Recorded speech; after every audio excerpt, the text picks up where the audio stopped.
ராஜலட்சுமி மகாவையே நில்லு, எங்கே போயிட்டு வந்த அப்படின்னதும், எங்கள் அம்மா வீட்டுக்கு போயிட்டு வந்தேன் அப்படின்னதும், யார்கிட்ட கேட்டு போயிட்டு வந்த அப்படின்னு ராஜலட்சுமி திட்டிகிட்டு இருப்பாங்க. திடீர்னு வந்து சூர்யாவோட சித்தி வந்து, என்ன யார்ட்டையும் சொல்லாமல் நீயாட்டுக்கு அந்த வீட்டுக்கு போயிட்டுருக்க, இவ்வளோ நலந்தும் நீ அந்த வீட்டுக்கு போகிறியா, இனிமேல் அந்த வீட்டுக்கு போனீன்னா நீ அப்படியே இருந்துட வேண்டியதா, எங்கேருந்து வந்தோன்னு மறந்துட்டியா அப்படின்னு பயங்கரமாக பேசுகிறாங்க.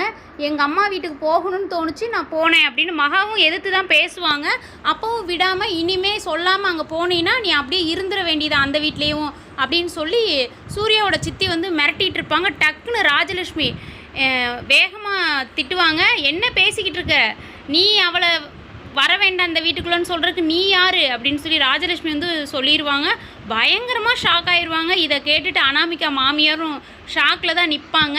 என்னடா இப்படி பேசிட்டாங்களேன்ட்டு. கௌதமுடைய அம்மாவும் பயங்கரமாக ஷாக்காக இருப்பாங்க. நீ அந்த வீட்டுக்குள்ளே வர வேண்டாம், வரணுங்கிற சொல்கிறதுக்கு நீ யார், இனிமேல் இந்த மாதிரி மகா கிட்ட பேசுனீன்னா நீ தான் அவமானப்பட்டு நிற்ப அப்படின்னு சொல்லி ராஜலட்சுமி வந்து சூர்யாவோட சித்தியை வந்து மிரட்டிடுறாங்க. பிடிச்சிருந்தா ஒரு லைக் கொடுங்க. நீங்கள் என்ன நினைக்கிறீங்கன்னு கீழே கமெண்டில் சொல்லுங்கள்.